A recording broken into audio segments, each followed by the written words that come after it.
আর একটু তরকারি নাও না, একেবারে যে শুকনো শুকনো খাচ্ছ। না গিন্নি, আর তরকারি লাগবে না, এতেই হয়ে যাবে। তা অপু কোথায়? ওকে দেখছি না যে। কোথায় আর যাবে, ননীদের বাড়িতে খেলতে গেছে। এই সাত সকালে ছেলেটিকে বাইরে যেতে দিও না গিন্নি, নিয়ে একটু পড়তে বসিও কেমন? আমার কথা শুনলে তো? কতবার বললাম, বাছা বইটা নিয়ে একটু বস, তা কে শোনে কার কথা।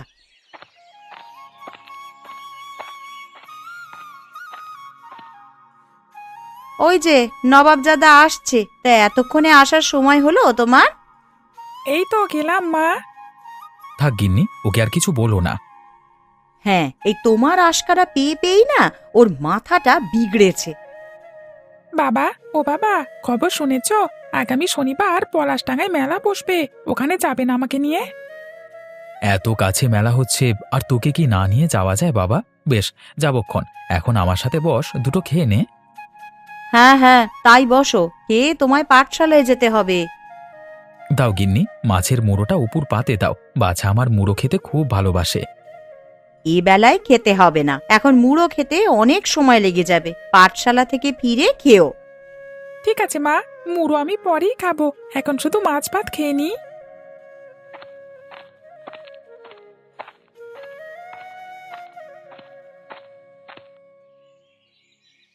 কিরে অপু, এখনো হলো না তোর? বলি রোজ রোজ দেরিতে গেলে মাস্টারমশাই যে বকুনি দেবে। এই তো আমার হয়ে গেছে রে ননি দিদি। ও মা, ব্যাগটা এনে দাও না ঘর থেকে। দিচ্ছি বাবা দিচ্ছি। তা মা ননিবালা, তুই খেয়েছিস সকালে? হ্যাঁ খেয়েছি কাকিমা, কাল রাতের পান্তা ভাত ছিল তাই খেয়ে এসেছি। রোজ রোজ পান্তা ভাত না খেয়ে মাঝে মধ্যে তো আমাদের বাড়িতে আসতে পারিস। তোর মাকেও বলেছিলাম, কিন্তু কে শোনে কার কথা। না না কাকু, অন্যের বাড়িতে খেলে মা খুব রাগ করে। বাবা মারা যাওয়ার পর অনেকে সাহায্য করতে এসেছিল, কিন্তু মা সবাইকে ফিরিয়ে দিয়েছে। আরে আমিও কি আর কম বলেছিলাম কমলাকে? কিন্তু ওর ওই এক কথা, অন্যের অনুগ্রহের পাত্র হবে না, নিজে যা আছে তাই দিয়েই খেয়ে পড়ে বাঁচবে। এখন ননি বড় হলে যদি ওর একটু দুঃখ ঘোচে।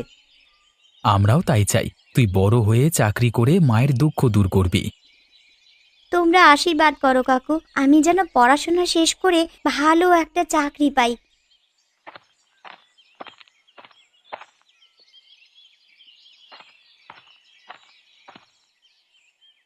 এই নে বাবা, যাওয়ার আগে কুয়োতলা থেকে হাত মুখটা ধুয়ে যাস। ঠিক আছে মা, যাই তবে।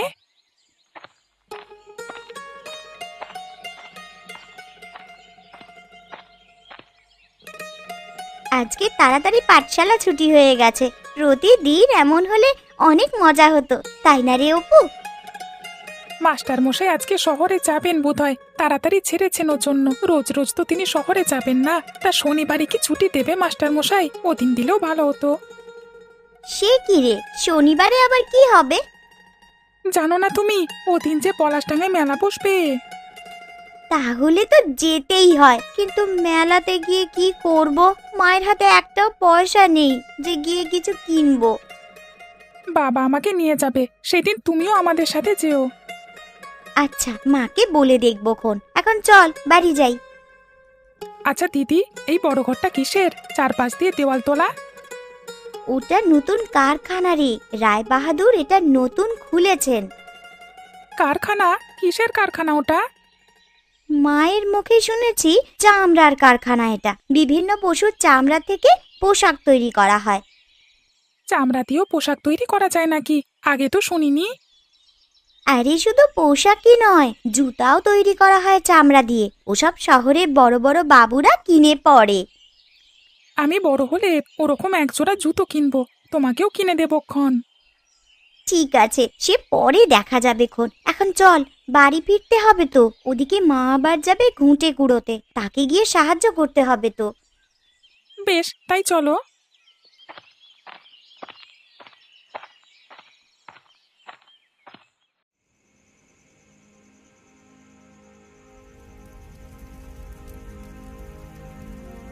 পড় বাবা, মন দিয়ে পড়, ওসব দুষ্টুমি পরে করা যাবে। দেখেছো মা, ফড়িংগুলো আগুনে দিলে কিভাবে পুড়ে যাচ্ছে। এরকম করতে নেই বাছা। শুধু শুধু কেন অসহায় প্রাণগুলোকে ধ্বংস করছিস? এগুলোকে মারলে এমন কি হবে মা? এরা তো আর আমাদের কোনো উপকারে আসে না। পৃথিবীর কোনো সৃষ্টি ফেলনা নয় বাবা। বিধাতা কোনো না কোনো প্রয়োজনে ওদের সৃষ্টি করেছেন। এসব ফড়িং খেয়েই ব্যাঙ আর সাপের মতন প্রাণীরা জীবন ধারণ করে। তাহলে সাপের কি প্রয়োজন? ওগুলো তো মানুষের ক্ষতি করে। সাপ সচরাচর মানুষকে কামড়ায় না। তাছাড়া সব সাপ তো বিষধর নয়। আর এই সাপেরও উপকারিতা আছে। এরা ফসলের ক্ষতিকারক বিভিন্ন প্রাণী খেয়ে আমাদের উপকার করে। বুঝেছি, তুমি ইঁদুরের কথা বলছো। মাস্টার মশাই বলেছিলেন ইঁদুরেরও দরকার আছে। ওগুলো দিয়ে পরীক্ষাগারে বিভিন্ন পরীক্ষা নিরীক্ষা করে। তার মানে সব প্রাণী আমাদের জন্য দরকারি।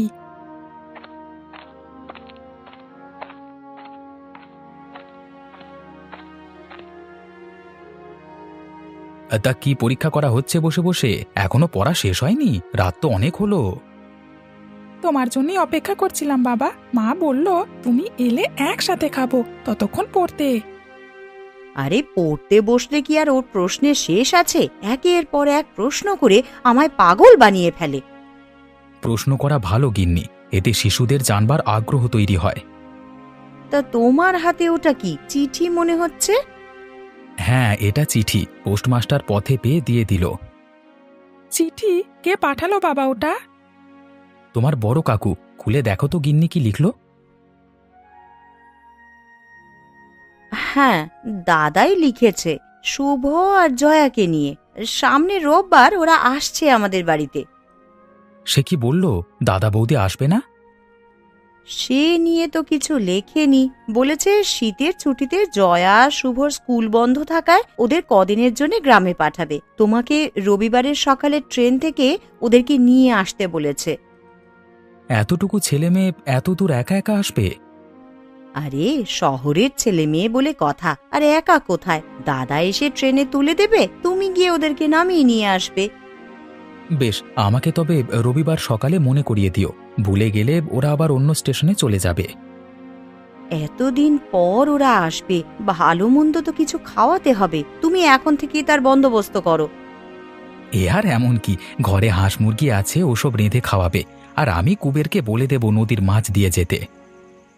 মা, ও মা, তোমার হাতের কাঁকড়ার তরকারি রান্না করবে না ওরা এলে? ওটা খেতে যা মজা লাগবে না। রাঁধবো বাবা, রাঁধবো। আমি যা যা পারি একে একে সব রেঁধে খাওয়াবো। এবার ওঠো সবাই, অনেক রাত হয়েছে। খেয়ে এখন আমায় উদ্ধার করো। হ্যাঁ হ্যাঁ, তাই চলো। কালকে সকালে আবার কাজে যেতে হবে।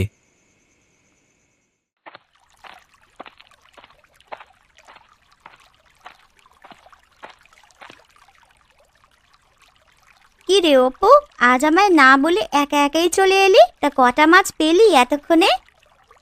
কে বলি এলাম ননি দিদি। তা তুমি না বললে আজকে ঘুঁটে কুড়ুতে যাবে, তাই আর যাইনি। না রে, আজ আর ওদিকে যায়নি। মা একাই গেছে। আমি সেই সুযোগেই ছিপ নিয়ে চলে এসেছি। তা চার ফেলেছিস পুকুরে? হ্যাঁ ফেলেছি, মাছও আসতে শুরু করেছে। বেশ বেশ, আজ যদি কটা পুঁটি মাছ পাই তবে মোড়লের বাড়িতে গিয়ে বিক্রি করব। ওরা ছোট মাছ খেতে খুব ভালোবাসে। তা অপু, শীতের তো ছুটি দিয়ে দিল, এবার কোথাও বেড়াতে যাবি না? না দিদি, এবার জয়া দিদি আর শুভ আসছে আমাদের বাড়িতে। বলিস কি, জয়া আর শুভ আসছে? ইস, কতদিন ওদের সাথে দেখা হয় না রে। এবার আসলে অনেক মজা হবে। সে হবেক্ষণ, এসে কয়েকদিন থাকবে বললো। কাকা সে কথাই লিখেছে চিঠিতে।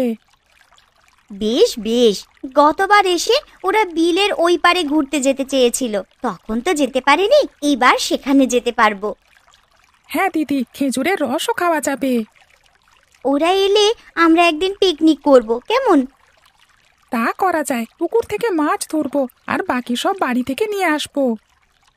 আরে আরে আরে আরে, তোর ছিপ যে ডুবে গেছে, তাড়াতাড়ি টান দে রে গাধা। আরে তাই তো, আমি যে খেয়ালই করিনি। দিদি দেখো দেখো, কত বড় মাছ উঠেছে। তাই তো রে অপু, এই যে দেখছি কাতলের পোনা। আজ মাছ ভাজা দিয়ে খেতে পারবি। ও দিদি, তোমার ছিপটাও তো নাড়াচাড়া করছে। দেখো মাছ এলো কিনা। ওটা কাঁকড়া, বড় মাছ হলে একেবারেই নিয়ে নিত। তুলেই দেখো না। আরে আরে, সত্যি তো মাছ উঠেছে। শুধু কি মাছ, তোমার ছিপে আমার থেকেও বড় মাছ ধরেছে। হ্যাঁ রে অপু, আমার মাছটা অনেক বড়। আজকে অনেক মজা করে মাছ ভাজা খাবো। সে কি, তুমি না মোড়লের বাড়িতে বিক্রি করবে বললে? আরে রাখ তোর মাছ বিক্রি, আগে নিজে খেয়ে যা থাকবে সেটাই বিক্রি করব। চলো তবে বাড়ি ফেরা যাক, আমাদের আর মাছ লাগবে না। তাই চল, আজকে তো আবার জয়া আর শুভও আসবে।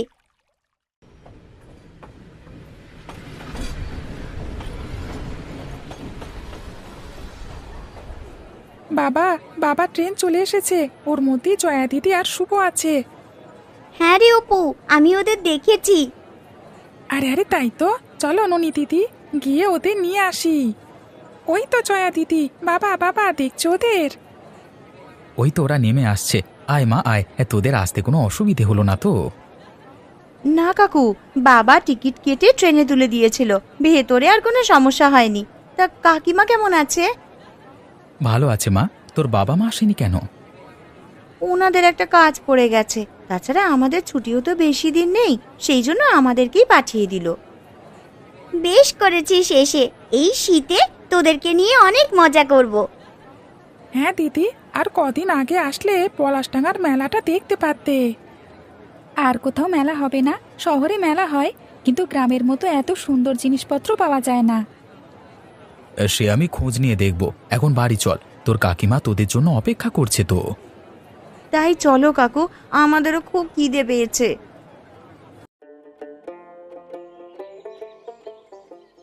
নে বাবা, তোদের জন্য অপু আজ মাছ ধরেছে, তোরা সবাই মাছ ভাজা খা। সে কি, অপু মাছ ধরতেও পারে?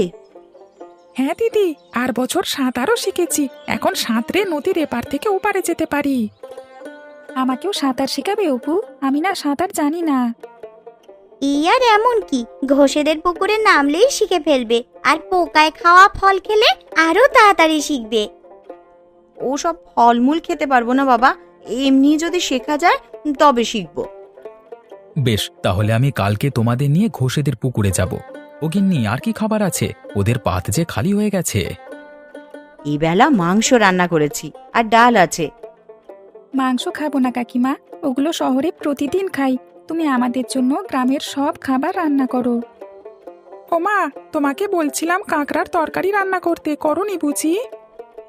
আমি আজ কাঁকড়া খুঁজে পাইনি রে বাছা, সেই জন্যই তো রাঁধতে পারলাম না। কাঁকড়ার তরকারি ও আবার খায় নাকি কেউ? আমাদের গায়ে তো সবাই খায়, আর কাকিমার হাতের কাঁকড়ার তরকারির যা মজা, একবার খেলে আবার খেতে চাইবে। হ্যাঁ, তা বাবার মুখেও কথা শুনেছি কাকিমা, তুমি নাকি খুব মজা করে কাঁকড়ার তরকারি রাঁধতে পারো, তাহলে তো একবার খেতেই হয়। তাহলে আমিও খাবো দিদি। ও মা, রান্না করো না কাঁকড়ার তরকারি, ওরা সবাই খেতে যাচ্ছে। তা বেশ, তো তোরা কাল বিল থেকে কাঁকড়া নিয়ে আসিস, আমি রান্না করে দেবো খন। এই আর এমন কি কাজ, আমি নিজেই অনেকগুলো কাঁকড়া ধরতে পারবো। বেশ, তো তবে কাল চলো সবাই মিলে বিলে যাই।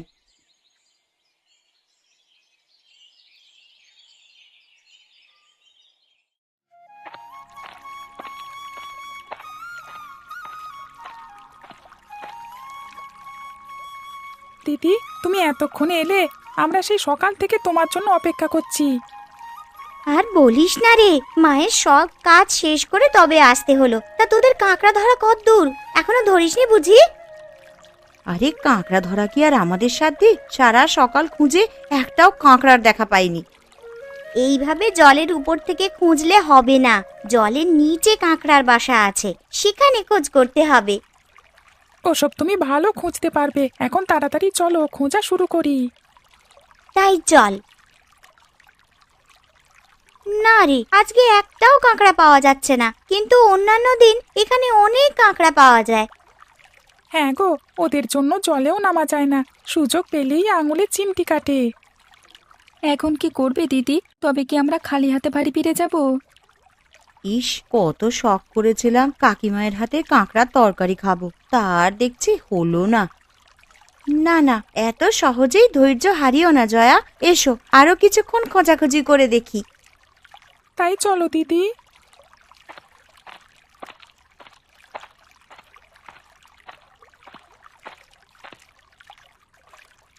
কি ছেলে মেয়েরা কি করছো এই ভর দুপুরে? জলে পড়ে যাবে যা। কাঁকড়া খুঁজছিলাম গো কাকু, কিন্তু এতক্ষণ খুঁজেও একটাও পাইনি। পাবে কি করে? আমরা জেলেরাও যে আজকাল কাঁকড়া পাই না। অন্য সময় জালে শত শত কাঁকড়া লেগে থাকতো, এখন এক দুটোর বেশি পাওয়া যায় না। ও কাকু, তুমি এখন মাছ ধরতে বিলে যাবে? ফেরার সময় আমাদের জন্য কটা কাঁকড়া নিয়ে এসো না গো। ওগো, ওরা শহর থেকে এসেছে এই কাঁকড়ারই ঝোল খেতে। তুমি কটা কাঁকড়া এনে দাও না। বেশ বেশ, তোমরা বাড়ি ফিরে যাও, আমি ফেরবার সময় তোমাদের বাড়িতে কাঁকড়া দিয়ে আসবো। ঠিক আছে, তবে তুমি তাড়াতাড়ি ফিরে এসো, আমরা তোমাদের জন্য অপেক্ষা করব।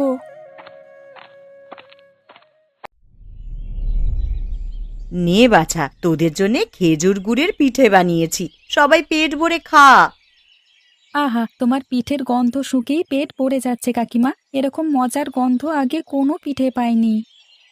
না না, পেট ভরলে হবে না বাছা, আরো পিঠা আছে, একে একে সব খেতে হবে।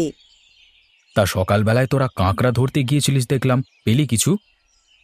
না গো কাকু, সারা দুপুর খুঁজেও একটাও কাঁকড়া পাইনি। আহারে, তাহলে তো তোদের কাঁকড়া খাওয়া হলো না। নদীতে কুবের কাকাকে পেয়েছিলাম, তিনি আসবার সময় আমাদের জন্য কাঁকড়া নিয়ে আসবেন বলেছেন। বেশ বেশ, তাহলে আর চিন্তা নেই, ওর জালে কাঁকড়া লাগবারই কথা।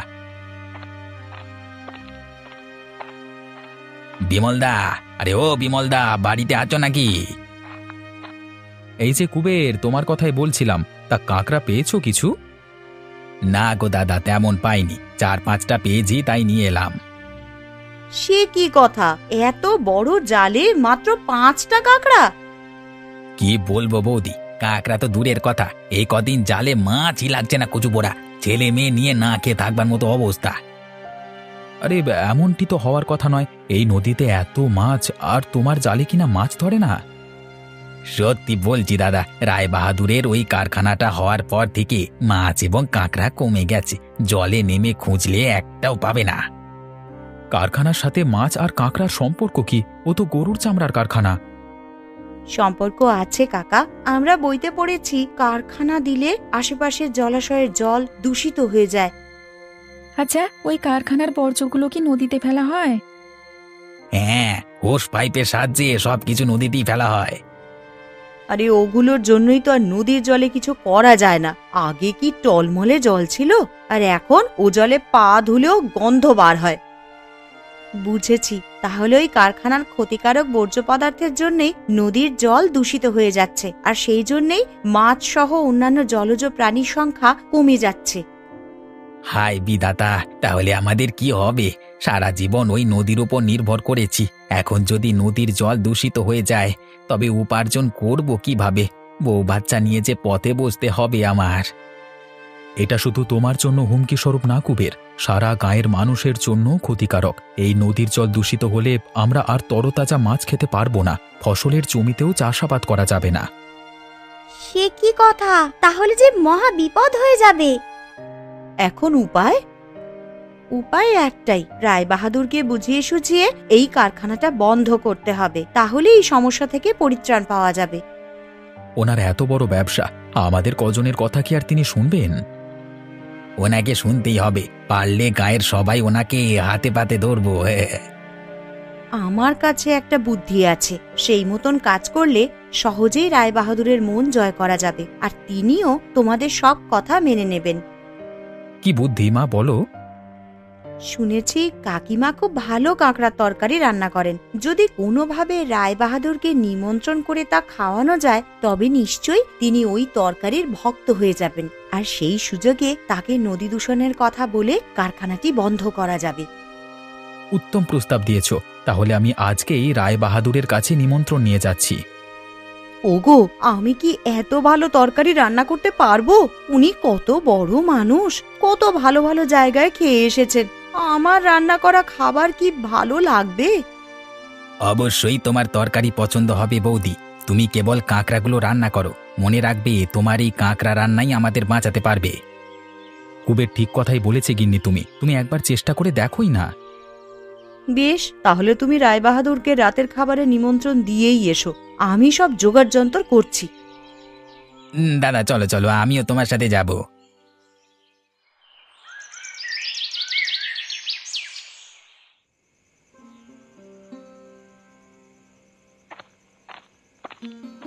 কে রতন? আরে একটু ধূপ দিয়ে যাস তো বাবা, বড্ড মশা কামড়াচ্ছে। ঠিক আছে বাবু, জানালাগুলো বন্ধ করে দিয়ে আসছি। সন্ধে হলে ওই নদী থেকে মশার দল উড়ে আসে। ধূপ না জ্বালালে নির্ঘাত ম্যালেরিয়া হবে। রায়মশাই, ও রায়মশাই বাড়িতে আছেন? আছি, ভেতরে এসো। তা এই সন্ধেবেলায় ইজি চেয়ারে কেন, অসুস্থ নাকি? হ্যাঁ হ্যাঁ, কিছুটা অসুস্থ বুঝলে, মানে একটা বাজে গন্ধ বড্ড নাকে লাগে, ওটাই আমাকে অসুস্থ করে ফেলছে। গন্ধটা ওই কারখানা থেকে আসছে, আমার বাড়িতে তো থাকাই যাচ্ছে না ওর জন্য। বলো কি হে, আমি ভেবেছি আশেপাশে কিছু মরে পড়ে আছে, তা বিমল হঠাৎ কি মনে করে আমার কাছে? আমার ভাইয়ের ছেলেমেয়েরা এসেছে শহর থেকে, তাদের জন্য গিন্নি কাঁকড়ার তরকারি রান্না করছে, তাই ভাবলাম আপনাকে নিমন্ত্রণ দিয়ে যাই, আপনি খেলে খুবই তৃপ্তি পাবেন। তোমার স্ত্রীর হাতের কাঁকড়ার তরকারির কথা আমি অনেকের কাছে শুনেছি। বেশ, আজকে যখন নিমন্ত্রণ নিয়ে এসেছো আমি যাব। নিশ্চয়ই নিশ্চয়ই, আপনি গেলে আমরা খুবই খুশি হব। রতন, রাধুনিকে বলে দাও রাতে কিছু না রাঁধতে, আমি আজকে বিমলের বাড়িতে নিমন্ত্রণে যাব। ঠিক আছে হুজুর, আপনার যাওয়ার আয়োজন করব। সে আমি হেঁটেই যেতে পারবো, গারোয়ানকে ডাকতে হবে না। বেশ, আমরা তবে আসি। হ্যাঁ, আপনি সময় মতো চলে আসবেন।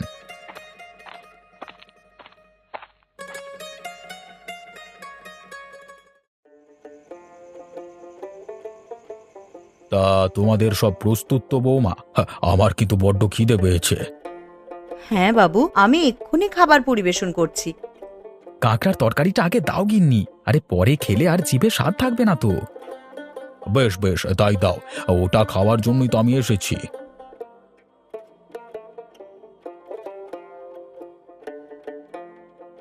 তাড়াতাড়িতে রান্না করেছি তো, তাই তেমন ভালো হয়নি বাবু। আরেকদিন আরো ভালোভাবে রান্না করে আপনাকে খাওয়াবো। এটাই অমৃতের মতো লাগছে বৌমা, আমি এত বছর এত ভালো ভালো খাবার খেলাম, কিন্তু এমন মজাদার খাবার খাইনি কখনো। এ তো এক পদ, কাঁকড়া দিয়ে এরকম আরো অনেক তরকারি রান্না করা যায়।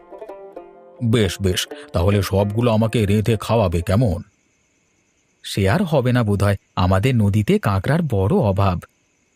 কাঁকড়া নেই নদীতে? বলো কি, নদী নালাতে কাঁকড়া থাকবে না তো কাঁকড়া থাকবে কোথায়? দাদা সত্যি কথাই বলছে বাবু, আপনার কারখানাটা দেওয়ার পর কাঁকড়া তো দূরের কথা, নদীতে একটা মাছও পাওয়া যাচ্ছে না। বলো কি হে, আমার কারখানার জন্য এত বড় ক্ষতি হচ্ছে? হ্যাঁ রায় বাহাদুর, কারখানার বিষাক্ত পদার্থ নদীর জলে মিশে গিয়ে মাছ সহ অন্যান্য জলজ প্রাণীদের ক্ষতি করছে, তাই ওদেরকে বাঁচাতে হলে এই কারখানা বন্ধ করতে হবে। আর তাছাড়া নদীর জল দিয়ে তো আমরা আগে নানান কাজ করতাম, কিন্তু এখন সে কাজও করা যায় না। আর বছর নদীর জল দিয়ে আমরা চাষাবাদ করতাম, পানি দূষিত হওয়ার জন্য সেটাও করা যাবে না। শুধুই কি এসব, ওই কারখানার গন্ধে ঘরবাড়িতে থাকাও যায় না। সন্ধ্যা হতে না হতে মশার কামড়ে জীবন অতিষ্ঠ হয়ে যায়। এ তো দেখছি গুরুতর অভিযোগ, আমি আগে এত কিছু ভেবে দেখিনি, তা না হলে আমি এখানে কারখানা দিতাম না। এখনো সময় আছে বাবু, যদি আমাদের বাঁচাতে চান তবে কারখানাটি বন্ধ করে অন্য কোথাও নিয়ে যান। হ্যাঁ হ্যাঁ, আমি তাই করব বিমল, তোমাদের অসুবিধের কথা যখন শুনেছি, কালকেই কারখানা বন্ধ করে অন্য ব্যবস্থা করব। মানুষ না বাঁচলে কারখানা দিয়ে কি হবে? হ্যাঁ, এই তো রায়বাহাদুর আমাদের কথা শুনেছেন, বলেছিলাম না কাকিমা? কিন্তু এসব তোমার রান্নার গুণেই হয়েছে। তা ঠিক বলেছ, বৌমায়ের রান্না খেতে এসেই তো এত কিছু জানলাম। তবে একটা কথা মনে রেখো বৌমা, আমায় কিন্তু মাঝে মধ্যে কাঁকড়ার তরকারি খাওয়াতে হবে। সে খাওয়াবেন খন, কাকিমা যখন একবার বলেছেন আপনাকে তিনি কাঁকড়ার তরকারি খাওয়াবেনই। আরে তা পরে নিশ্চয়ই খাওয়াবো খন, এখনকারটা তো সবাই আগে খাও।